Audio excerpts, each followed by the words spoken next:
Hello hi welcome to all. എല്ലാവരും സുഖമായി safe ആയിരിക്കുന്നെന്ന് വിശ്വസിക്കുന്നു. നമ്മളിപ്പം നോക്കുന്നത് നിങ്ങളുടെ പേഴ്സന്റെ നിലവിലെ ചിന്തകൾ, കറന്റ് തോട്ട്സ് എന്താണ്, ഈ റിലേഷൻഷിപ്പിനെ കുറിച്ചിട്ട് അവരെന്താണ് ചിന്തിക്കുന്നത്, നിങ്ങളെ കുറിച്ചിട്ട് എന്താണ് അവർ ചിന്തിക്കുന്നത് എന്നൊക്കെയുള്ളതാണ്. ഇതൊരു ജനറൽ റീഡിംഗ് ആണ്. സോ നിങ്ങൾക്ക് റെസനേറ്റ് ആവുന്നത് മാത്രം എടുക്കുക, അല്ലാത്ത കാര്യങ്ങളൊക്കെ വിട്ട് കളയുക. നെഗറ്റീവിനെ ജീവിതത്തിലേക്ക് അട്രാക്ട് ചെയ്യാതിരിക്കുക. ടൈംലെസ് ആയതുകൊണ്ട് ഈ റീഡിംഗ് നിങ്ങളുടെ മുന്നിലേക്ക് എപ്പോൾ വരുന്നോ അപ്പോൾ മുതൽ നിങ്ങൾക്കിത് റെസനേറ്റ് ആയി തുടങ്ങുന്നതായിരിക്കും. ഓർത്ത് വെക്കുക, ഇതൊരു കളക്റ്റീവ് ആൻഡ് ടൈംലെസ് റീഡിംഗ് ആണ്. പേഴ്സണൽ റീഡിംഗ് ആവശ്യമുള്ളവർക്ക് എൻ്റെ വാട്സാപ്പ് നമ്പറിൽ കോൺടാക്ട് ചെയ്യാവുന്നതാണ്. അപ്പോൾ നമുക്ക് നേരെ റീഡിങ്ങിലേക്ക് പോവാം. എന്താണ് നിങ്ങളുടെ പേഴ്സന്റെ തോട്ട്സുകൾ, എന്താണ് റിലേഷൻഷിപ്പിനെ കുറിച്ചിട്ട് ആൻഡ് നിങ്ങളെ കുറിച്ചിട്ട് എന്താണ് അവർ വിചാരിക്കുന്നത്. വളരെ പോസിറ്റീവായിട്ട് തന്നെ തിങ്ക് ചെയ്യുക. നിങ്ങളുടെ പേഴ്സണിനെ മനസ്സിലേക്ക് റിപ്പീറ്റ്ലി കൊണ്ടുവരിക. അവരുടെ കൂടെ സ്പെൻഡ് ചെയ്തിട്ടുള്ള നല്ല നല്ല മൊമെന്റ്സ് നിങ്ങൾ മനസ്സിലേക്ക് കൊണ്ടുവരിക. ആദ്യം തന്നെ നമുക്ക് മജീഷ്യൻ കാർഡാണ് കിട്ടിയിട്ടുള്ളത്. നിങ്ങളുടെ വ്യക്തി നിങ്ങളിൽ വളരെയധികം ആകർഷിച്ച് നിൽപ്പുണ്ട്, അല്ലെങ്കിൽ അട്രാക്റ്റഡ് ആയിട്ട് നിൽപ്പുണ്ട് എന്നുള്ളതാണ്. അതായത് നിങ്ങളിൽ ഒരു പ്രത്യേകതരം എനർജി അവർക്ക് തോന്നുന്നുണ്ട്, ഒരു പോസിറ്റീവ് വൈബ്രേഷൻ, അല്ലെങ്കിൽ വിട്ടു പോവാൻ പറ്റാത്ത രീതിയിൽ ഇങ്ങനെ നിങ്ങളിങ്ങനെ എന്തോ അവരിങ്ങനെ കുടുക്കി നിർത്തിയതുപോലെയുള്ള ഒരു ഫീൽ അവർക്കുണ്ട്. എന്തോ ഒന്ന് ചെയ്തു വെച്ചതുപോലെ, ഒരു ഈ മന്ത്രമൊക്കെ ചെയ്തു വെച്ചതുപോലെ ഇങ്ങനെ നിങ്ങൾ അവരെ ഇങ്ങനെ പിടിച്ചു നിർത്താൻ വേണ്ടി ഇങ്ങനെ എന്തോ ചെയ്തു വെച്ചതുപോലെ അവർക്കൊരു ഫീൽ ഉണ്ട്. ആൻഡ് അതേപോലെ തന്നെ നിങ്ങൾ ചെയ്യുന്ന പല കാര്യങ്ങളിലും ഇവർക്ക് ഭയങ്കര പ്രൗഡ് തോന്നുന്നുണ്ട്. അതായത് ഒരു ബഹുമാനം തോന്നുക, അല്ലെങ്കിൽ ഭയങ്കരമായിട്ടും സ്വയം ഒരു പ്രൗഡ് തോന്നുക. ഓക്കെ, ഇവരെക്കാൾ എത്രയോ ഉയരെ, അല്ലെങ്കിൽ ഇവരെക്കാൾ എത്രയോ മെച്ചുവേർഡായിട്ട് കാര്യങ്ങൾ ചെയ്യുന്നു എന്നൊക്കെയുള്ള ഒരു തോട്ട്സ് ആണത്. നിങ്ങൾ എക്സ്പീരിയൻസ് ചെയ്തിട്ടുണ്ടാകാം. ഈ പേഴ്സണ് ചിലപ്പം പല ഐഡിയാസുകൾ കൊടുക്കുന്നത്, അല്ലെങ്കിൽ ചില കാര്യങ്ങളിലേക്ക് അവരെ പ്രൊട്ടക്ട് ചെയ്ത് പിടിക്കുന്നത്, ഫിനാൻഷ്യലി ആയിക്കോട്ടെ, അല്ലെങ്കിൽ ചില അവരുടെ ലൈഫിൽ ചില മൊമെന്റ്സിൽ നിങ്ങളായിരിക്കും അവരെ ഇങ്ങനെ കെയർ ചെയ്ത് പിടിച്ചിട്ടുണ്ടാവുക. പ്രശ്നങ്ങളിൽ അല്ലെങ്കിൽ സങ്കടങ്ങളിൽ ഒക്കെ നിങ്ങൾ ചെയ്തിട്ടുണ്ടാവും. അപ്പൊ ഇവരെക്കാൾ ചിലപ്പോൾ ഇളയതായിരിക്കാം, നിങ്ങൾ ചിലപ്പോൾ മൂത്തതായിരിക്കാം. അപ്പൊ എന്താണെങ്കിലും ഇവർക്ക് അതിൽ ഭയങ്കര ഒരു അഭിമാനം തോന്നുന്നുണ്ട്, അങ്ങനൊരു വ്യക്തി കിട്ടി എന്നുള്ളതിൽ. ഇനി നിങ്ങളിപ്പം ഒരു മാനിഫെസ്റ്റ് പോലത്തെ കാര്യങ്ങൾ എന്തെങ്കിലും ചെയ്യുന്നുണ്ട് എന്നുണ്ടെങ്കിൽ അത് വളരെയധികം വർക്ക് ആകുന്നുണ്ട്. കാരണം ഒരാൾ നിങ്ങളിലേക്ക് ഒരു ഭയങ്കരമായിട്ടുള്ള ഒരു അട്രാക്റ്റഡ് ആയിട്ട് നിൽക്കണം, അല്ലെങ്കിൽ അവർ വരണം എന്നുണ്ടെങ്കിൽ അത് മേ ബി നിങ്ങൾ മാനിഫെസ്റ്റ് ചെയ്യുന്നത് കൊണ്ടായിരിക്കും, അല്ലെങ്കിൽ അവർ വരാൻ വേണ്ടിയിട്ട് നിങ്ങൾ എന്തെങ്കിലും ഒരു മെത്തേഡുകൾ യൂസ് ചെയ്യുന്നുണ്ടാകാം, അല്ലെങ്കിൽ മനസ്സിൽ നിങ്ങൾ ആത്മാർത്ഥമായി ആഗ്രഹിക്കുന്നുണ്ട്, ഈ വ്യക്തി വേണമെന്ന് ആഗ്രഹിക്കുന്നുണ്ടാകാം. അപ്പം ഈ ചാൻസുകളെല്ലാം കൊണ്ട് തന്നെ അവര് നിങ്ങളിലേക്ക് വളരെയധികം ഒരു ആകർഷണമുണ്ട്. അത് അവർക്ക് മനസ്സിലാവുന്നുണ്ട്, ഇതെന്താ ഇങ്ങനെ ഒരു കാന്തം പോലെ നിൽക്കുക. മേ ബി അത് വേറെ ഒരാളെടുത്തും അവർക്ക് ആ ഒരു അട്രാക്ഷൻ അല്ലെങ്കിൽ ആ ഒരു എഫെക്ഷൻ തോന്നിയിട്ടുണ്ടാവില്ലായിരിക്കും. ജസ്റ്റിസ് വന്നിട്ടുണ്ട്. സെക്കൻഡ് കാർഡ് ജസ്റ്റിസ് ആണ്. നിങ്ങൾ ഈ റിലേഷൻഷിപ്പിൽ ഒരു ട്രൂത്ത് അറിയാൻ പോകുന്നു എന്നുള്ളതാണ്. ട്രൂത്ത് എന്ന് പറയുമ്പം ഇത്ര നാളും നിങ്ങൾ അറിയാതിരുന്നൊരു കാര്യമായിരിക്കാം. ഇത് ഈ പേഴ്സൺ നിങ്ങളടുത്ത് ഓപ്പൺ ആയിട്ട് പറയും. അത് ഓപ്പൺ ആയിട്ട് പറയാൻ ഈ വ്യക്തി തയ്യാറാണ് കേട്ടോ. നിങ്ങൾ അറിയാൻ വേണ്ടി കാത്തിരുന്ന ഒരു കാര്യമായിരിക്കും, അല്ലെങ്കിൽ ഇപ്പം എന്താ പറയുക, അവരുടെ ലൈഫിൽ അത്ര ഇമ്പോർട്ടൻ്റ് ആയിട്ട് മറച്ചു വെച്ചിട്ടുള്ള ഒരു കാര്യമായിരുന്നിട്ടുണ്ടോ, ഇല്ലെങ്കിൽ നിങ്ങൾ ഡിവോഴ്സ് പോലത്തെ കാര്യങ്ങൾ എന്തെങ്കിലും, ഹസ്ബൻഡ് ആൻഡ് വൈഫ് ആണെങ്കിൽ ഡിവോഴ്സ് പോലത്തെ കാര്യങ്ങൾ എന്തെങ്കിലും നിങ്ങൾ അപ്ലൈ ചെയ്തിട്ടുണ്ടെങ്കിൽ അതിലൊരു ഓപ്പൺ മൈൻഡഡ് ആയിട്ട് അവർ സംസാരിക്കാനുള്ള ചാൻസ് ഉണ്ട് എന്നുള്ളതാണ്. അതായത് ചിലപ്പം നിങ്ങൾക്ക് ഹസ്ബൻഡ് ആൻഡ് വൈഫ് ആണെങ്കിലും ഡിവോഴ്സ് പോലത്തെ കാര്യങ്ങൾ ഉണ്ടെങ്കിൽ നിങ്ങൾക്ക് ചിലപ്പം ഇത് മുന്നോട്ട് കൊണ്ടുപോകണം എന്നുള്ള ഒരു തീരുമാനമായിരിക്കും. പക്ഷെ നിങ്ങളുടെ ഹസ്ബൻഡ് ആയിരിക്കും സ്ട്രോങ് ആയിട്ട് ഇത് വേണ്ട, എന്തെങ്കിലും തേർഡ് പാർട്ടി ഇഷ്യൂസ് അല്ലെങ്കിൽ അവരുടെ ഫാമിലി ഒക്കെ ഇൻവോൾവ് ആയിട്ട് നിങ്ങളുടെ ഹസ്ബൻഡ് ഈ റിലേഷൻഷിപ്പ് വേണ്ട എന്നുള്ള രീതിയിൽ ഡിസിഷൻ എടുത്തത് അവരായിരിക്കും. അപ്പം അത് മാറ്റിയിട്ട് അവര് നിങ്ങൾക്കും കൂടി കേൾക്കാനുള്ളത് എന്താണെന്നുള്ള രീതിയിൽ ഒരു മ്യൂച്വൽ അണ്ടർസ്റ്റാൻഡിങ്ങിന് വേണ്ടിയിട്ട് നിങ്ങളടുത്ത് സംസാരിക്കും. റിലേഷൻഷിപ്പിനെ കുറിച്ചിട്ട് നിങ്ങളൊരു ട്രൂത്ത് എന്തായാലും അറിയാൻ പോകുന്നുണ്ട്. അല്ലാത്ത ആളുകൾ, ഹസ്ബൻഡ് ആൻഡ് വൈഫ് അല്ലാത്ത ആളുകൾ, അല്ലെങ്കിൽ ഡിവോഴ്സ് പോലത്തെ കാര്യങ്ങൾ ഇല്ലാത്ത ആളുകൾ എന്തോ അവരുടെ ലൈഫിൽ അത്ര ഇമ്പോർട്ടൻ്റ് ആയിട്ടില്ല, നിങ്ങൾ അറിയണ്ട എന്ന് അവർ വിചാരിച്ചിട്ടുള്ള, അല്ലെങ്കിൽ ഇത്രയും നാൾ അവർക്ക് സൊല്യൂഷൻ കിട്ടാതിരുന്ന എന്തോ ഒരു കാര്യത്തെ കുറിച്ചിട്ട് അവർ നിങ്ങളടുത്ത് ഓപ്പൺ ആയിട്ട് സംസാരിക്കും. ക്യൂൻ ഓഫ് കപ്സ് ആണ്. ഇപ്പം നിങ്ങളുടെ വ്യക്തിക്ക് ഒരു ഫെമിനിൻ എനർജി, അതുപോലെ തന്നെ ഒരു മസ്കുലിൻ എനർജി ഈക്വൽ ആയിട്ട് വരുന്ന ഒരു സമയമാണ്. അതായത് ഒരു ഫീമെയിലിൻ്റെ എനർജിയും അതുപോലെ തന്നെ ഒരു മെയിൽ എനർജിയും അവർക്ക് സെയിം ആയിട്ട് വരുന്നുണ്ട്. അപ്പം ഇത്രയും നാളും അവരൊരു മെയിൽ എനർജിയിൽ നിന്നിട്ടുണ്ടാവും. അപ്പം അതുകൊണ്ട് തന്നെ അവർ ഒരു മെയിൽ എങ്ങനെയാണ് ബിഹേവ് ചെയ്യുക, അവർക്ക് ചില ആളുകൾ ഭയങ്കരമായിട്ട് ഇമോഷൻസ് ഉണ്ടെങ്കിൽ പോലും അവരതിനെ പുറത്ത് കാണിക്കാതെ ഹൈഡ് ചെയ്ത് വെക്കുന്ന ഒരു എനർജി അവർക്കുണ്ട്. പക്ഷെ ഇപ്പം ഈ ഒരു ക്യൂവിൻ്റെ എനർജി അല്ലെങ്കിൽ ഒരു ഫെമിനിൻ എനർജി കടന്നു പോകുമ്പം അവർക്ക് ഇമോഷൻസിനെ ഒന്നും കൺട്രോൾ ചെയ്യാൻ സാധിക്കുന്നില്ല. പരമാവധി അവർ ഹൈഡ് ചെയ്യുന്നുണ്ട്, ഇങ്ങനെ കൺട്രോൾ ചെയ്യാൻ ശ്രമിക്കുന്നുണ്ട്, പക്ഷെ കൈവിട്ട് പോവുകയാണ്. അവർക്ക് നിങ്ങളടുത്തോട്ട് വരുന്ന ഇമോഷൻസ് അല്ലെങ്കിൽ നിങ്ങളുടെ റിലേഷൻഷിപ്പിലെ ആ ഒരു പാസ്റ്റിലെ മെമ്മറീസ് എല്ലാം തന്നെ കൈവിട്ട് ഒഴുകുകയാണ്. ഓക്കെ,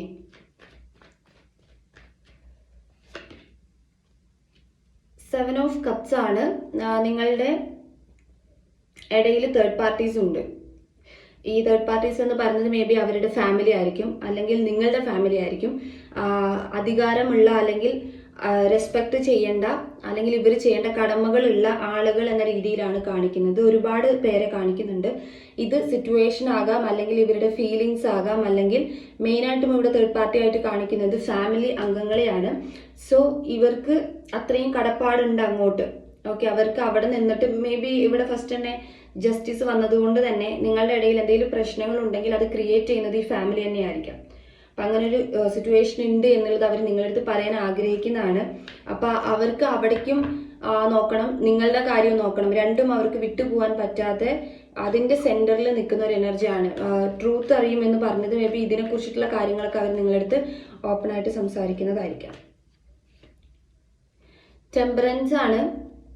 ഒന്നും എക്സ്പ്രസ് ചെയ്യാതെ അല്ലെങ്കിൽ ഒന്നും തന്നെ പുറത്ത് കാണിക്കാതെ എല്ലാത്തിനെയും ബാലൻസ്ഡ് ആക്കി വെച്ചേക്കുവാണ് ഈ വ്യക്തി. അതായത് ഈ തേർഡ് പാർട്ടി സിറ്റുവേഷനിലേക്കും ഓവറായിട്ട് കൊടുക്കുന്നില്ല, ഇനി നിങ്ങളിലേക്കും അവർ ഓവറായിട്ട് കൊടുക്കുന്നില്ല. അത് സ്നേഹമായാലും എന്തായാലും അങ്ങോട്ടും ഇങ്ങോട്ടും അവർ ഓവറായിട്ട് ഒന്നും തന്നെ കൊടുക്കുന്നില്ല, അതുപോലെ വാങ്ങുന്നുമില്ല. അതിലെല്ലാം അവർ കൺട്രോൾ ചെയ്തിട്ടുണ്ട്. ഒരു ബൗണ്ടറി സെറ്റ് ചെയ്ത് നിൽക്കുകയാണ്. ഇപ്പം അവർ കൂടുതലും കുറച്ച് മെച്ചുവേർഡ് ആയിട്ട് ചിന്തിക്കുന്നുണ്ട് എന്തായാലും നിങ്ങളുടെ പേഴ്സൺ. അതായത് സ്വന്തമായിട്ടൊരു തീരുമാനം എടുക്കാൻ പോവാണ്. ഇപ്പൊ ആര് എതിർത്ത് പറഞ്ഞാലും അല്ലെങ്കിൽ ഇടയിൽ കയറി സംസാരിച്ചാലും അതൊന്ന് തലയാട്ടി കേൾക്കുക മാത്രമേ ഇവർ ചെയ്യുന്നുള്ളൂ. അത് സ്വീകരിക്കുകയോ അല്ലെങ്കിൽ അത് എടുത്ത് വെച്ച് ചിലപ്പം നിങ്ങളുടെ ഇടയിൽ ഈ തേർഡ് പാർട്ടീസ് വർക്ക് ചെയ്യുമ്പം ഇത്രയും നാളും തേർഡ് പാർട്ടി പറഞ്ഞതനുസരിച്ചായിരിക്കും ഇവർ പോയിട്ടുണ്ടാവുക. അപ്പം അതിനനുസരിച്ച് നിങ്ങൾക്ക് റിലേഷൻഷിപ്പിൽ സ്ട്രഗിളിങ് ഉണ്ടായിട്ടുണ്ടാവും, വേദനകൾ ഉണ്ടായിട്ടുണ്ടാവും. അപ്പം ഈ പേഴ്സണെ സംബന്ധിച്ച് ഇപ്പം അവർ കുറച്ചുകൂടി മെച്ചുവേർഡ് ആയിട്ടുണ്ട്. ഇവരിപ്പം ഇവർക്ക് തന്നെയാണ് പ്രിയോറിറ്റി കൊടുക്കുന്നത്. അങ്ങനെയുള്ള ഒരു തേർഡ് പാർട്ടീസിനോ അല്ലെങ്കിൽ നിങ്ങൾക്ക് അവർ പ്രിയോറിറ്റി തരുന്നില്ല. രണ്ടും ഒരു ഈക്വൽ ആയിട്ട് വെച്ചേക്കുവാണ്. അവരുടെ ഇമോഷൻസിനെ പോലും അവർ കൺട്രോൾ ചെയ്യാണ്.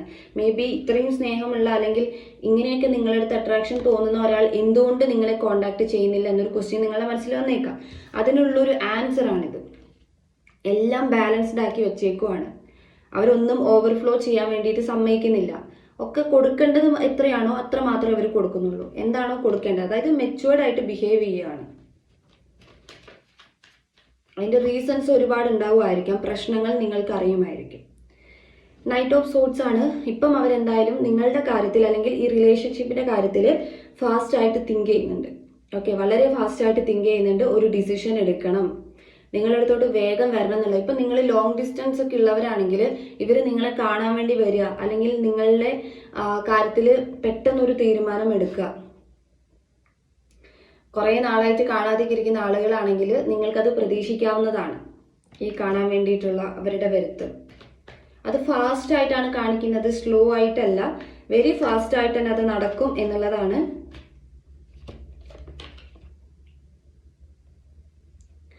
ഫോർ ഓഫ് സോർട്സ് ആണിത്. ഇത് കൺട്രോളിങ് കാർഡാണ്. ഇവർ നിങ്ങളടുത്ത് വളരെ ആത്മാർത്ഥമായിട്ട് പറയാൻ ആഗ്രഹിക്കുന്ന ഒരു കാര്യം ഇതാണ്. ഒന്ന്, തേർഡ് പാർട്ടി സിറ്റുവേഷൻ്റെ കാര്യം, അതുപോലെ തന്നെ ഈ അധികാരമുള്ള ആളുകളുടെ കൺട്രോളിങ് പവർ സ്റ്റക്കാക്കിയിട്ട് വെക്കുകയാണ് അവർ. ചിലപ്പം മാനിപ്പുലേറ്റ് ചെയ്യുന്നതായിരിക്കും, അല്ലെങ്കിൽ ബ്ലാക്ക് മെയിൽ ചെയ്യുന്നതായിരിക്കും, അല്ലെങ്കിൽ ബ്ലാക്ക് മാജിക് പോലെയുള്ള കാര്യങ്ങൾ ചെയ്ത് നിങ്ങളിലേക്ക് വരാതിരിക്കാൻ അല്ലെങ്കിൽ നിങ്ങളുടെ ഇടയിൽ പ്രശ്നങ്ങൾ ക്രിയേറ്റ് ചെയ്യാൻ വേണ്ടിയിട്ട് ഇവർ കൂടുതലായിട്ടും ഈ തേർഡ് പാർട്ടി എന്ന് കാണിക്കുന്നത് തന്നെ ഫാമിലി മെമ്പേഴ്സിനെയാണ്. ഓക്കെ, അപ്പം അങ്ങനെയുള്ള ആളുകൾ ട്രൈ ചെയ്യുന്നുണ്ട് എന്നുള്ളതാണ്. ഫാമിലി മെമ്പേഴ്സ് എന്ന് പറയുമ്പം അവർക്ക് അത്ര ഇമ്പോർട്ടൻ്റ് ആയിട്ടുള്ള ആളുകൾ, വാല്യുബിൾ ആയിട്ടുള്ള ആളുകൾ. അപ്പൊ ആ ഒരു കൺട്രോളിങ്ങിലാണ് അവര്. അതുകൊണ്ടാണ് ഈ സ്റ്റക്കായിട്ട് അല്ലെങ്കിൽ ഒരു ഡിസിഷൻ വരുന്നില്ല, കോണ്ടാക്ട് വരുന്നില്ല, ചാറ്റ് വരുന്നില്ല, അവരുടെ എക്സ്പ്ലനേഷൻ വരുന്നില്ല. അതിൻ്റെയൊക്കെ റീസൺ ഇതാണ് എന്നുള്ളതാണ് അവർ നിങ്ങളുടെ അടുത്ത് പറയാൻ ആഗ്രഹിക്കുന്നത്.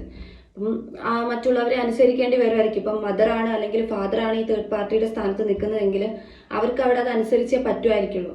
കാരണം അവര് ആദ്യം മുതൽ ഡിപ്പെൻഡ് ചെയ്ത് വരുന്നത് മദറിനെ ആയിരിക്കും അല്ലെങ്കിൽ ഫാദറിനെ ആയിരിക്കും. ഇനിയിപ്പോൾ വൈഫാണെങ്കിൽ അത് അവർക്ക് റെസ്പോൺസിബിലിറ്റി ആണ്. അപ്പോൾ അവരവിടെ സ്റ്റിൽ നിന്ന് പോകും എന്നൊക്കെയുള്ള ഒരു എനർജിയാണ്. അപ്പോൾ അത് അവർ നിങ്ങളുടെ അടുത്ത് പറയാൻ ആഗ്രഹിക്കുന്നുണ്ട്. നൈറ്റ് ഓഫ് പെൻഡക്കിൾ ആണ്. ഈ മേ ബി നിങ്ങൾ ഒരു ഏജ് ഡിഫറൻസ് അല്ലെങ്കിൽ ലോങ് ഡിസ്റ്റൻസ്, അതായത് വിദേശത്ത് നാട്ടിൽ അങ്ങനെയൊക്കെയുള്ള ആളുകളായിരിക്കണം. കാരണം നിങ്ങൾക്കിടയിൽ ഒരു ഡിസ്റ്റൻസ് അല്ലെങ്കിൽ നിങ്ങൾക്കിടയിലേക്ക് ഒരു കോണ്ടാക്ട് വന്നിട്ട് ഒരുപാട് നാളായി എന്നുള്ളത് കാണുന്നുണ്ട്. അത് കോണ്ടാക്ട് ആയിരിക്കും അല്ലെങ്കിൽ കണ്ടിട്ടുള്ളതായിരിക്കാം, അങ്ങനെയുള്ള കാര്യങ്ങൾ. നിങ്ങൾ തമ്മിലൊരു കമ്മിറ്റ്മെന്റ് വന്നിട്ട് കുറേ നാളായി എന്നുള്ളത് ഇവിടെ കാണുന്നുണ്ട്. സോ അത് അവർക്കൊരു ഡിസപ്പോയിൻമെന്റ് ആണ്, അല്ലെങ്കിൽ ഒരു വിരസത കൊടുക്കുന്നുണ്ട് അവർക്ക് നല്ല രീതിക്ക്. 2 ഓഫ് സോർട്സ് ആണ് ഇവിടെ വന്നിട്ടുള്ളത്. കൺഫ്യൂഷൻ ഉണ്ടാക്കുന്നുണ്ട് നിങ്ങളുടെ വ്യക്തിക്ക്. പക്ഷെ എന്ത് കൺഫ്യൂഷൻസ് ഉണ്ടാക്കുമ്പോഴും ഇവിടെ നിങ്ങളെ വളരെ ഇമ്പോർട്ടൻ്റ് ആയിട്ട് അവർ വെക്കുന്നുണ്ട്.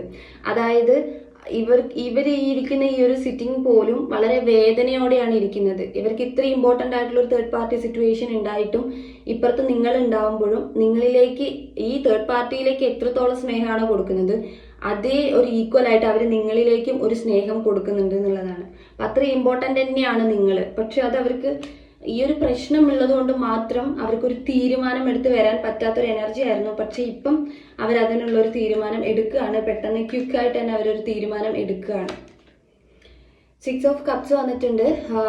വളരെ മെച്യൂരിറ്റി ആയി ഒരു കുട്ടിത്തമുള്ള ആളായിരുന്നിട്ടുണ്ടാവണം നിങ്ങളുടെ പേഴ്സൺ. പക്ഷെ ഇപ്പോൾ വളരെ മെച്യൂർഡായിട്ട് അവർ ചിന്തിക്കുന്നുണ്ട്, തീരുമാനങ്ങൾ എടുക്കുന്നുണ്ട് എന്നുള്ളതാണ്.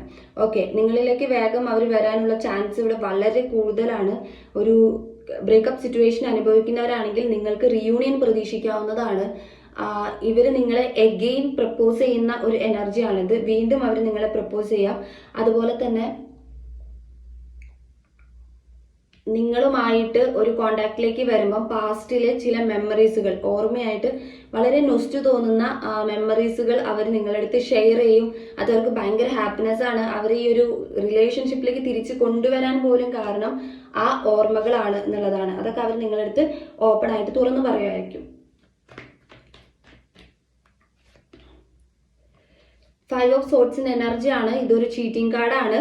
ഇത് അവരുടെ തോട്ട്സ് ആണ്. നിങ്ങളെങ്ങാനും ഇനിയിപ്പോൾ വേറെ പോയിട്ടുണ്ടോ? ഇപ്പം ഐ തിങ്ക് എനിക്ക് തോന്നുന്നു നിങ്ങൾ തമ്മിൽ ഒരു നോ കോണ്ടാക്ട് സിറ്റുവേഷൻ അനുഭവിക്കുന്നുണ്ടാകും, അല്ലെങ്കിൽ ഒരു ഓൺ ആൻഡ് ഓഫ് ആയിരിക്കാം നിങ്ങൾ ഫേസ് ചെയ്യുന്നുണ്ടാവുന്ന ഒരു സിറ്റുവേഷൻ എന്ന് പറയുന്നത്. അപ്പം അങ്ങനെയെങ്കിൽ ഈ പേഴ്സൺ നിങ്ങളെക്കുറിച്ചിട്ട് ചിന്തിക്കുന്നത് നിങ്ങൾ ഏതെങ്കിലും റിലേഷൻഷിപ്പിലേക്ക് പോയോ, അല്ലെങ്കിൽ ഈ വ്യക്തിയെ ചതിച്ചു പോവുമോ, അല്ലെങ്കിൽ ഈ വ്യക്തി ചെയ്തതുപോലെ തന്നെ നിങ്ങളും തിരിച്ച് ചെയ്യുമോ. മീൻസ് ഈ വ്യക്തി ഇപ്പോൾ ചതിച്ചു പോയതാണെങ്കിൽ നിങ്ങളും അതുപോലെ തന്നെ ചെയ്തൊരു ചീറ്റിംഗ് കാർഡാണ്. ഇത് അവരുടെ ചിന്തയാണ്, അതായത് അവരുടെ ഒരു തോട്ട്സിൽ വരുന്ന കാര്യമാണ്. നിങ്ങൾ ചീറ്റ് ചെയ്യുമോ, ഇനി നിങ്ങളിലേക്ക് വന്നിട്ടില്ല എന്നുണ്ടെങ്കിൽ, ആക്ഷൻസ് എടുത്തില്ല എന്നുണ്ടെങ്കിൽ നിങ്ങൾ അവരെ വിട്ടു പോകുമോ എന്നൊക്കെയുള്ള തോട്ട്സിലേക്ക് അവർ പോകുന്നുണ്ട്. വേറെ ആരെങ്കിലും കോണ്ടാക്ട് ചെയ്യുന്നുണ്ടോ, അല്ലെങ്കിൽ വേറെ ഏതെങ്കിലും റിലേഷൻഷിപ്പ് കീപ്പ് ചെയ്യുന്നുണ്ടോ, അല്ലെങ്കിൽ അവരുടെ സ്ഥാനത്തേക്ക് വേറെ ആരെങ്കിലുമൊക്കെ നിങ്ങൾ ആ ഒരു പൊസിഷൻ നിങ്ങൾ കൊടുത്തു എന്നൊക്കെയുള്ള രീതിയിൽ അവരുടെ തോട്ട്സ് പോകുന്നുണ്ട്. 7 ഓഫ് വാൻഡ്സ് ആണ്. എത്ര വേണമെങ്കിലും കഷ്ടപ്പെടാം ഈ റിലേഷൻഷിപ്പ് തിരിച്ചെടുക്കാൻ വേണ്ടിയിട്ട്. ഹാർഡ് വർക്ക് ചെയ്യാം, എത്ര വേണമെങ്കിലും കഷ്ടപ്പെടാം എന്നുള്ളതാണ്. പക്ഷേ ഇവിടെ യൂണിവേഴ്സിൽ നിന്നൊരു ഗൈഡൻസ് ഉണ്ട്. ഇവർ മാത്രം ഈ ചാലഞ്ച് ഏറ്റെടുത്തിട്ട് കാര്യമില്ല, നിങ്ങൾക്കും ഇതൊരു ചാലഞ്ചായിട്ട് വരണം എന്നുള്ളതാണ്. അതായത് ഇവർ മാത്രം ഇതിനകത്ത് ഹാർഡ് വർക്ക് ചെയ്തിട്ട് കാര്യമില്ല, ഈക്വലായിട്ട് നിങ്ങളുടെ ഹാർഡ് വർക്കും വേണം എന്നുള്ളതാണ്. അതായത് ഈ പേഴ്സൺ നിങ്ങളുടെ അടുത്ത് സംസാരിച്ച് വരുമ്പം നിങ്ങളും സംസാരിക്കാനുള്ള ഒരു മനസ്സ് കാണിച്ചാൽ മാത്രമേ ഇവിടെ ഒരു സൊല്യൂഷൻ ഉണ്ടാവുള്ളൂ, അല്ലെങ്കിൽ ഒരു റീയൂണിയൻ നടക്കത്തുള്ളൂ, അല്ലെങ്കിൽ ഒന്നും കൂടി റീകണക്റ്റ് ആവത്തുള്ളൂ ഈ റിലേഷൻഷിപ്പ് എന്നുള്ളത്. അപ്പം അവർ വരുന്ന സമയത്ത് അവർ ചെയ്ത എല്ലാ തെറ്റുകളും ചൂണ്ടിക്കാണിച്ചിട്ട് നിങ്ങൾ ഇനി സംസാരിക്കാൻ താല്പര്യമില്ല എന്ന് പറഞ്ഞു കഴിഞ്ഞാൽ, മേ ബി ഈഗോ ആയിട്ട് അവർ ചെയ്തതുപോലെ തിരിച്ച് ചെയ്യാൻ വേണ്ടി ശ്രമിച്ചു കഴിഞ്ഞാൽ ആ റിലേഷൻഷിപ്പ് നിങ്ങൾക്ക് നഷ്ടമായി പോവാം എന്നുള്ളൊരു ഗൈഡൻസ് ആണിത്. സ്വീകരിക്കേണ്ടതും ചെയ്യേണ്ടാത്തതും നിങ്ങളുടെ ഇഷ്ടമാണ്. അപ്പോൾ ഇതൊരു ഗൈഡൻസ് ആയിട്ട് എടുക്കാം. നിങ്ങളെ കുറിച്ചിട്ട് എന്താണ് ഈ വ്യക്തി ചിന്തിക്കുന്നത്? ക്യൂൻ ഓഫ് പെൻഡക്കിൾ ആണ്. നിങ്ങൾ വളരെ പവർഫുൾ ആയിട്ടുള്ള ഒരു ലേഡി ആയിട്ട് ഈ വ്യക്തി വിചാരിക്കുന്നുണ്ട്. നിങ്ങൾക്ക് ഇപ്പോൾ ഭയങ്കര സ്ട്രെങ്ത് ആണ്, നിങ്ങളിപ്പോൾ ഭയങ്കര സ്ട്രോങ് ആണ്, നിങ്ങൾ പവർഫുൾ ലേഡി ആയിട്ടുണ്ട് എന്നൊക്കെയുള്ള രീതിയിലാണ് അവർ വിചാരിക്കുന്നത്. അത് മേ ബി ഇപ്പം നിങ്ങളൊരു സെൽഫ് ലവിലേക്കൊക്കെ പോയിട്ടുണ്ടാകാം. ഇപ്പം നിങ്ങൾ ഇത്ര നാളും അവരെ ഭയങ്കരമായിട്ടും ചേസ് ചെയ്ത് അവരുടെ കൈയും കാലും പിടിച്ച് നിങ്ങൾ പോയിട്ട് പെട്ടെന്ന് നിങ്ങൾ സൈലന്റ് ആയി നിങ്ങളിലേക്കൊന്ന് ഒതുങ്ങിയിട്ടുണ്ടാവുമായിരിക്കും. അപ്പൊ അത് ആ പേഴ്സണ് ഫീൽ ചെയ്യുന്നുണ്ട്, അല്ലെങ്കിൽ അവർക്കത് മനസ്സിലാവുന്നുണ്ട്. എന്തുകൊണ്ടാന്നുള്ളത് അവർ ചിന്തിക്കുന്നുണ്ട്. നമുക്കിവിടെ 5 ഓഫ് സോർട്സിന്റെ എനർജി വന്നിട്ടുണ്ടായിരുന്നു. ഒരു റിലേഷൻഷിപ്പിലേക്ക് പോയോ എന്നൊക്കെയുള്ള രീതിയിൽ അവർ ചിന്തിക്കുന്നത്. അപ്പം ഇവിടെയും അവരത് തന്നെയാണ് ചിന്തിക്കുന്നത്. നിങ്ങൾക്ക് മാറ്റങ്ങൾ സംഭവിച്ചിട്ടുണ്ട്, നല്ല രീതിക്ക് മാറ്റങ്ങൾ സംഭവിച്ചിട്ടുണ്ട് എന്നുള്ള രീതിയിൽ. ഇത്ര നാളും നിങ്ങൾ അവരെ ഡിപ്പെൻഡഡ് ആയിട്ട് നിന്നിട്ടുണ്ടാവും. അത് ആ പേഴ്സൺ തന്നെ അറിയുമായിരിക്കും, ആ പേഴ്സൺ ഇല്ലാതെ നിങ്ങൾക്ക് പറ്റില്ല എന്ന്. പക്ഷെ ഇപ്പം നിങ്ങൾ ഒരു കുഴപ്പമില്ലാത്ത പോലെ കൂളായിട്ട്, മേ ബി നിങ്ങൾക്ക് ഉള്ളിലൊരു ഇഷ്യൂ ഉണ്ടെങ്കിൽ പോലും, അല്ലെങ്കിൽ വിഷമം ഉണ്ടെങ്കിൽ പോലും അവരെ ആരെയും അറിയിക്കാതെ നിങ്ങളൊരു സെൽഫ് ലവ് എന്നുള്ള രീതിയിൽ നിങ്ങൾ മുന്നോട്ട് പോകുന്നുണ്ടാകാം, നിങ്ങൾക്ക് പ്രിയോറിറ്റി കൊടുത്തിട്ട്. അപ്പൊ അത് ആ വ്യക്തി വിചാരിക്കുന്നത് വെച്ചാൽ നിങ്ങൾക്ക് നല്ലൊരു ചേഞ്ച് വന്നിട്ടുണ്ട്. എന്താണെന്നുള്ളത് അവർക്ക് മനസ്സിലാവുന്നില്ല, ഒരു ക്ലാരിറ്റി ഒന്നും കിട്ടുന്നില്ല. അപ്പൊ അത് നല്ല രീതിക്ക് അവർ വിചാരിക്കുന്നുണ്ട്. അപ്പൊ അതൊക്കെ ബേസ് ചെയ്തിട്ടാണ് അവർ ഓടി നിങ്ങളടുത്തോട്ട് വരാൻ തയ്യാറാവുന്നത്. ടവർ എനർജിയാണ്. നിങ്ങളുടെ ഇടയിലുള്ള എല്ലാ നെഗറ്റീവ് എനർജീസും ഇവർ ഫുൾ ബ്രേക്ക് ചെയ്യും എന്നുള്ളതാണ്. ആ നെഗറ്റീവ് എനർജീസ് എന്ന് പറയുന്ന ഒന്ന് തേർഡ് പാർട്ടി സിറ്റുവേഷൻ ആണ്, രണ്ടാമത്തത് ഇവർ ചെയ്തു കൂട്ടിയിട്ടുള്ള കാര്യങ്ങളാണ്. അപ്പൊ ഇത് എല്ലാം തന്നെ അവര് ഒരു ടവർ എനർജിയിലേക്ക് കൊണ്ടുവരും, അതായത് എല്ലാം കട്ട് ഓഫ് ചെയ്യും എന്നുള്ളതാണ്. അത് അവർ പറയുന്നുണ്ട് നിങ്ങളുടെ അടുത്ത് എല്ലാം തീർത്തിട്ട് നിങ്ങളടുത്തോട്ട് തന്നെ അഗെയിൻ വരും എന്നുള്ളത്. 6 ഓഫ് സോർട്സ് ആണ്. ഇപ്പം തേർഡ് പാർട്ടിയുടെ കൂടെ മൂവ് ചെയ്യുന്നുണ്ട്, അല്ലെങ്കിൽ തേർഡ് പാർട്ടി സിറ്റുവേഷൻ്റെ കൂടെ മൂവ് ചെയ്യുന്നുണ്ടെങ്കിൽ അത് അവരുടെ അവസ്ഥയായിട്ട് മാത്രമാണ്. ഇതൊന്ന് നിങ്ങൾ മനസ്സിലാക്കിയെങ്കിൽ നല്ലതാണെന്നുള്ള രീതിയിൽ അവർ ചിന്തിക്കുന്നുണ്ട്. അതായത് തേർഡ് പാർട്ടിയുടെ കൂടെ പോകുന്നത്, അല്ലെങ്കിൽ അവരുടെ കൂടെ സന്തോഷത്തോടെ ഫോട്ടോസ് ഇടുന്നത്, സെലിബ്രേറ്റ് ചെയ്യുന്നത്, പുറത്ത് കറങ്ങാൻ പോകുന്നത്, അങ്ങനെയൊക്കെയുള്ള കാര്യങ്ങൾ ചെയ്യുന്നത് അത് അവരുടെ ഒരു റെസ്പോൺസിബിലിറ്റി ആയിട്ട്, അല്ലെങ്കിൽ അവിടെ നിൽക്കുന്നത് ഒരു മുഖം മൂടി ഇട്ടിട്ട് മാത്രമാണ് എന്നുള്ള രീതിയിൽ. അതല്ല റിയാലിറ്റി, അല്ലെങ്കിൽ അവരതിൽ റിയൽ അല്ല എന്നുള്ള രീതിയിൽ അത് നിങ്ങളോട് മനസ്സിലാക്കാൻ. 2 ഓഫ് കപ്സ് വന്നിട്ടുണ്ട്. ഒരുപാട് സ്നേഹം അവർക്കുണ്ട്, അത് തരാൻ അവർ തയ്യാറാണ്, നിങ്ങൾ സ്വീകരിച്ചാൽ മാത്രം മതി എന്നുള്ളത്. അത് എഗെയിൻ ഒരു പ്രപ്പോസൽ ആണ് കാണിക്കുന്നത്. ആൻഡ് 2 ഓഫ് കപ്സ് നിങ്ങൾ തമ്മിലുള്ള ഒരു സോൾ കണക്ഷൻ കാണിച്ചു തരുന്നുണ്ട്. അവിടെ 6 ഓഫ് കപ്സ് വന്നിട്ടുണ്ടായിരുന്നു, അതും നിങ്ങൾ തമ്മിലുള്ള ഒരു സോൾ കണക്ഷൻ കാണിച്ചു തരുന്നതാണ്. അപ്പം സോൾ കണക്ഷൻ എന്ന് പറയുമ്പം നിങ്ങൾ തമ്മിൽ ഒരു പാസ്റ്റ് ലൈഫ് കണക്ഷൻ ഉണ്ട്. ഇപ്പം ഇവിടെ ഫസ്റ്റ് നമുക്ക് മജീഷ്യൻ കാർഡാണ് വന്നത്, ഒരു അട്രാക്ഷൻ ഉണ്ട് എന്നുള്ള രീതിയിൽ. അപ്പൊ ഈ അട്രാക്ഷൻ എന്ന് പറയുന്നത് പോലും ഈ ഒരു സോൾ കണക്ഷൻ ബേസ് ചെയ്തിട്ടുമായിരിക്കും. അപ്പൊ സോൾ കണക്ഷൻ ആകുമ്പോൾ, അല്ലെങ്കിൽ ഒരു സോൾമേറ്റ് ആകുമ്പോൾ, അല്ലെങ്കിൽ നിങ്ങൾ തമ്മിൽ ഒരു പാസ്റ്റ് ലൈഫ് കണക്ഷൻ നിലനിൽക്കുന്ന സമയത്ത് എന്താകും, നമ്മൾ കൂടുതലായിട്ട് ആഗ്രഹിക്കുമ്പോൾ, അല്ലെങ്കിൽ ആ വ്യക്തിയെക്കുറിച്ച് ചിന്തിക്കുമ്പോഴൊക്കെ നമ്മുടെ എനർജി അവർക്ക് കണക്ട് ആവും, ടെലിപ്പതിക്കലി കമ്മ്യൂണിക്കേറ്റ് ആവും. നിങ്ങൾ എത്ര നാൾ കോണ്ടാക്ട് ഇല്ലാത്തതാണെങ്കിലും നിങ്ങൾക്ക് മിസ് ചെയ്യുമ്പോൾ അവർക്ക് മിസ് ചെയ്യും, അവർക്ക് മിസ് ചെയ്യുമ്പോൾ നിങ്ങൾക്ക് മിസ് ചെയ്യും. നിങ്ങൾ ഡൗൺ എനർജിയിലേക്ക് വരുമ്പോൾ അവരും ഡൗൺ എനർജിയിലേക്ക് പോവും, മെമ്മറീസുകൾ കടന്നു വരും, സെയിം എനർജി ആയിരിക്കും. ആൻഡ് അഗെയിൻ ഇവിടെ ലവേഴ്സ് കാർഡ് വന്നിട്ടുണ്ട്. ഇത് കാണിക്കാൻ പറ്റാത്ത കാർഡാണ്. സോ ലവേഴ്സ് കാർഡ് വന്നിട്ടുണ്ട്. എഗെയിൻ കൺഫർമേഷൻ ആണ് നിങ്ങൾ തമ്മിലൊരു സോൾ കണക്ഷൻ ഉണ്ട് എന്നുള്ളത്. അതേപോലെ തന്നെ സ്നേഹം ഒരുപാടുണ്ട്.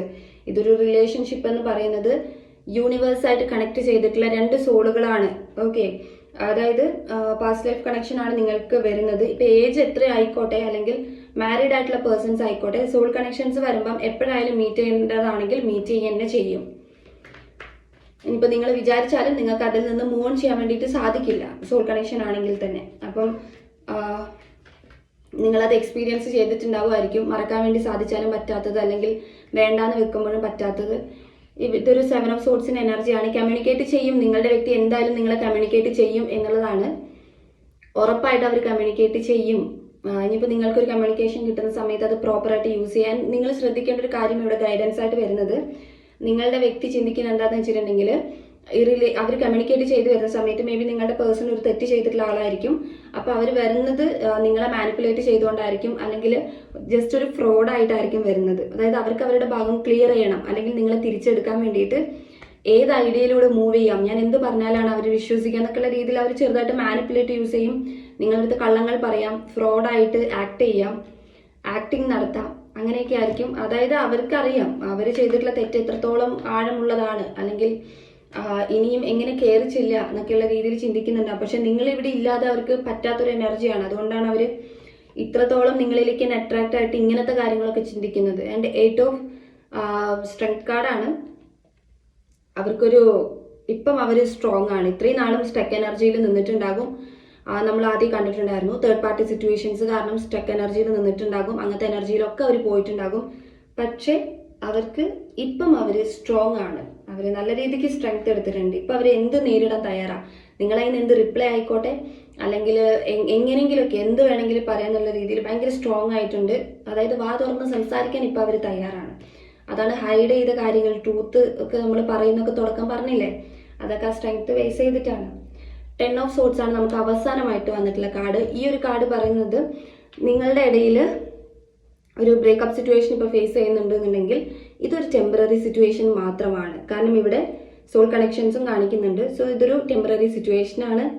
നിങ്ങൾക്കൊരു പെയിൻ അനുഭവിക്കേണ്ടി വരുന്നുണ്ട് എന്നുണ്ടെങ്കിൽ അത് ഇപ്പോഴത്തെ ഒരു അവസ്ഥ അല്ലെങ്കിൽ തേർഡ് പാർട്ടി സിറ്റുവേഷൻസിന്റെ കാരണം കൊണ്ട് മാത്രം ഇവർക്ക് നിങ്ങളടുത്ത് ബിഹേവ് ചെയ്യേണ്ടി വരുന്നതാണ്. മേ ബി ഇത് ഇവർ സ്വയം ഉണ്ടാക്കിയെടുത്ത് വെച്ചതായിരിക്കും തേർഡ് പാർട്ടീസ് എന്ന് പറയുന്നത്. അല്ലാന്നുണ്ടെങ്കിൽ അവർക്കത് കൺട്രോൾ ചെയ്യാൻ പറ്റാത്ത ഫാമിലിയൊക്കെ ആണെങ്കിൽ അവർക്ക് എങ്ങനെയാണെങ്കിലും അതിനെ കൺട്രോൾ ചെയ്യാൻ പറ്റില്ലല്ലോ. അപ്പം അങ്ങനെയായിരിക്കും. ഇപ്പം സിറ്റുവേഷൻ ബേസ് ചെയ്തിട്ട് മാത്രമാണ് ഇങ്ങനെ ഒരു ടെമ്പററി ആയിട്ടുള്ളൊരു സിറ്റുവേഷൻ അല്ലെങ്കിൽ ഒരു പെയിൻ അല്ലെങ്കിൽ സ്ട്രഗിളിങ് നിങ്ങൾക്ക് ഈ റിലേഷൻഷിപ്പിൽ ഈ വ്യക്തിക്ക് തരാൻ പറ്റിയത് അല്ലെങ്കിൽ അവർ തന്നത് അതുകൊണ്ടാണ് എന്നുള്ളതാണ്. ഈ അവസ്ഥ മാറും. പെയിൻ അനുഭവിക്കുന്നുണ്ട്, നിങ്ങളെപ്പോലെ തന്നെ അവരും പെയിൻ അനുഭവിക്കുന്നുണ്ട്. ഈ പെയിൻ അനുഭവിച്ചുകൊണ്ടാണ് ഇപ്പം അവരാണ് ബ്രേക്കപ്പിന്റെ ഡിസിഷൻ എടുത്തത്, അല്ലെങ്കിൽ അവരാണ് നിങ്ങളെ ബ്ലോക്ക് ചെയ്ത് പോയത്, അല്ലെങ്കിൽ അവരാണ് ഇങ്ങനെ ഡിസ്റ്റൻസ് കീപ്പ് ചെയ്ത് അവോയ്ഡ് ചെയ്യുന്നതെങ്കിൽ അവർക്ക് പറയാനുള്ള ഏകൊരു കാര്യം എൻ്റെ പ്രശ്നങ്ങൾ കൊണ്ടാണ് ഇങ്ങനത്തെ സിറ്റുവേഷൻസ് ക്രിയേറ്റ് ആകുന്നത് എന്നുള്ളത്. അപ്പം ചിലതൊക്കെ നിങ്ങൾക്ക് അറിയുമായിരിക്കാം, എന്നിട്ട് നിങ്ങൾ ഫോഴ്സ്ഫുള്ളി അവരെ വേണം എന്നുള്ള രീതിയിൽ ഫോഴ്സ്ഫുള്ളി അവരെ ഇങ്ങനെ ബുദ്ധിമുട്ടിക്കുന്നുണ്ടാവുമായിരിക്കും. അപ്പോൾ സിറ്റുവേഷൻസ് ഒന്ന് മനസ്സിലാക്കുക എന്നുള്ള രീതിയിൽ നിങ്ങളടുത്ത് പറയുന്നുണ്ട്. അപ്പം എന്താണെങ്കിലും ഇവിടെ നിങ്ങളുടെ പേഴ്സൺ നിങ്ങളിലേക്ക് തിരിച്ചു വരാനുള്ളൊരു ഭയങ്കരമായിട്ടുള്ളൊരു ടെൻഡൻസിയാണ് കാണിക്കുന്നത്. വളരെ പോസിറ്റീവായിട്ട് തന്നെ എടുക്കുക. കോണ്ടാക്ട്സ് നിങ്ങൾക്ക് പ്രതീക്ഷിക്കാം, റിയൂണിയൻ നിങ്ങൾക്ക് പ്രതീക്ഷിക്കാം. അഫർമേഷൻസ് ഒക്കെ എടുക്കുക, നിങ്ങളുടെ നന്ദിയുള്ളവരാവുക. അഫർമേഷൻസ് എടുക്കുമ്പോൾ എപ്പോഴും നന്ദി പറയുക യൂണിവേഴ്സിൻ്റെ അടുത്ത്. സോ അപ്പം നിങ്ങൾക്ക് ഇവിടെ കിട്ടിയിട്ടുള്ള റീഡിംഗ് എന്ന് പറയുന്നത് ഇതാണ്. നിങ്ങൾക്ക് റീഡിംഗ് ഇഷ്ടമായിട്ടുണ്ടെങ്കിൽ, റെസനേറ്റ് ആയിട്ട് തോന്നുന്നുണ്ടെങ്കിൽ ഉറപ്പായിട്ടും ലൈക്ക് ചെയ്യുക, കമൻറ്റ് ചെയ്യുക.